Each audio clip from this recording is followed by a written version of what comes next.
საქართველოს გარემოსა და ბუნებრივი რესურსების დაცვის სამინისტროსა და დიდი ბრიტანეთის ენერგეტიკისა და კლიმატის ცვლილებების დეპარტამენტის მხარდაჭერით ნარჩენების მართვის სააგენტოს დაფუძნების შესახებ სამუშაო შეხვედრა ჩატარდა. შეხვედრის მიზანი საქართველოს რადიოაქტიური ნარჩენების მართვის სტრატეგიის შემუშავების მხარდაჭერა, ასევე რადიოაქტიური ნარჩენების მართვასთან დაკავშირებული ფინანსური პოლიტიკის საკითხის განხილვაა. შეხვედრის ძირითადი ნაწილი საქართველოს რადიოაქტიური ნარჩენების მართვისა და განკარგვისთვის ოპტიმალური ვერსიის შერჩევას დაეთმო.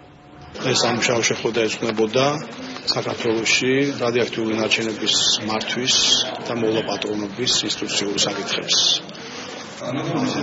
განხილული იქნა რამდენიმე ვარიანტი მომავალი სუსვერი მოწყობისა შესაბამისი ოპერატორისა და ჩვენი იმედი გვაქვს, რომ ამ შეხვედრაზე გამოიკვეთა ის ფორმა, რომელიც მისაღები იქნება ჩვენ სახელმწიფოსთვის.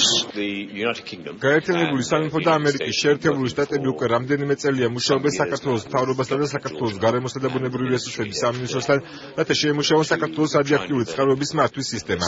რადგან საერთაშორისო საზოგადოება აღიარებს საქართველოს კარგ და მნიშვნელოვან გეოგრაფიულ მდებარეობას ევროპასა და აზიას შორის, რის გამოც შესაძლებელია რადიოაქტიული მასალების შემცველი აკრძალული ნივთები შემოვიდეს საქართველოს ტერიტორიაზე. როდესაც ეს რადიოაქტიული მასალები აღმოჩენილი იქნება სასაზღვრო სამსახურების მიერ, ისინი საჭიროებენ უსაფრთხო გაუნობელყოფას.